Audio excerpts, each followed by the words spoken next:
Yeah, LeBron, to start with you, you've been in situations before, up 1-0 in a road arena, expecting that type of desperation. How did you try to convey that to your teammates the last couple of days? And were there difficulties with that, just the whole team matching what Memphis did tonight in general?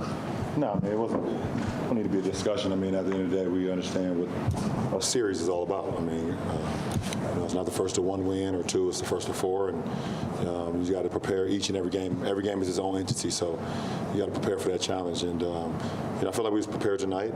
We just didn't execute as well as we did in game one for close to 48 minutes. So they made adjustments. We made some adjustments, and you tip your hat to them. They played a well of a game tonight.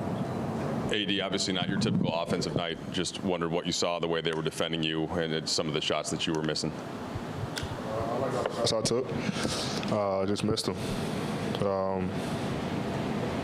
A lot of shots close to the rim. Normally, make, go in. Flush it, get ready for Wednesday. Or whatever day we play, Friday, Saturday. So. LeBron, one of the points that Darvin brought up, thinking in the moment, ways to get things going a little bit more, is playing with more pace, but not just getting up and down the court in transition, but in the half court in terms of setting screens and matching physicality, opening up angles. Do you think that's the type of basketball we'll take against the Grizzlies, considering their makeup as one of the more physical teams?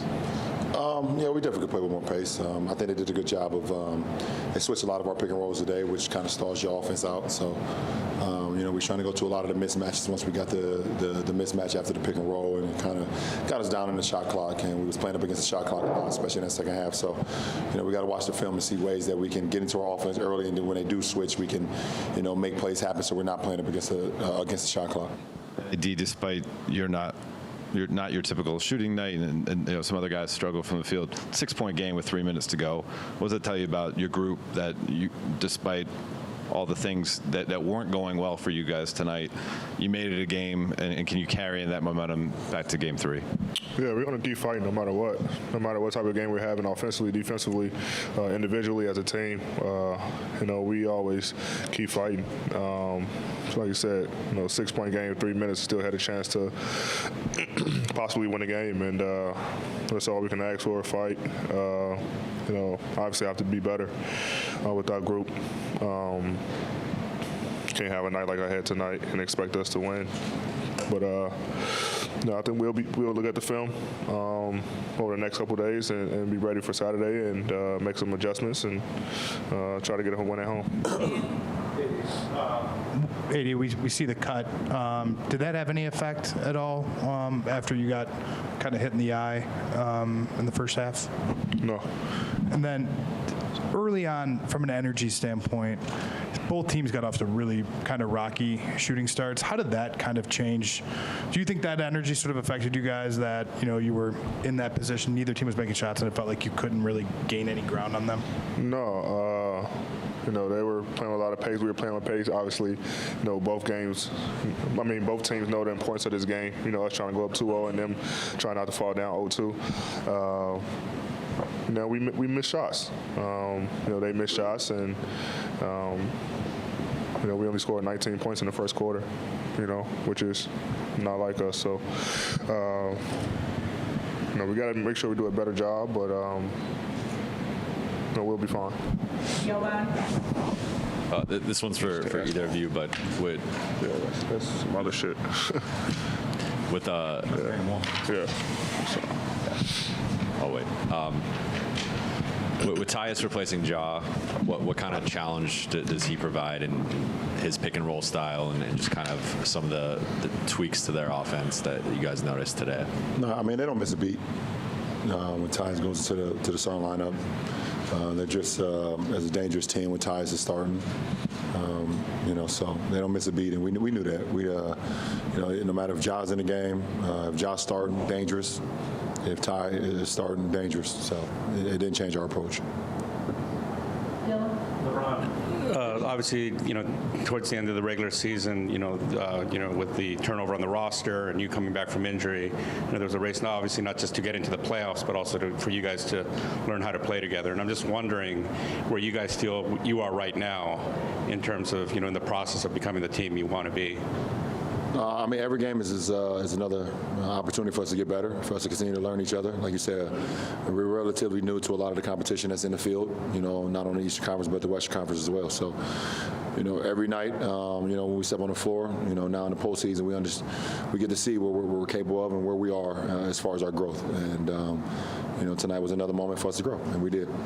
Last three, we'll take BT, take this gentleman here in the back, and then the gentleman in the middle. Eddie, in the past, when you haven't had your best games in the playoffs and you come back strong, how much are you looking forward to Game 3? Looking forward to it. I wish we could play them all. Let's say get home, a couple of days rest, a couple of days of film, and I'll be ready for Game 3 for sure. LeBron, one more thing on Tyus. As such an unflappable player, really decision maker, as somebody who values each and every possession, knowing how important they are, what can you appreciate about his game in particular? I mean, he's just a true professional. No matter if he's starting, no matter if he's coming off the bench, plays the same style. Like I said before the series started, I think over the last 5 or 6 seasons, he led the league in assist turnover ratio. So to let you know, he's not out there ever making mistakes.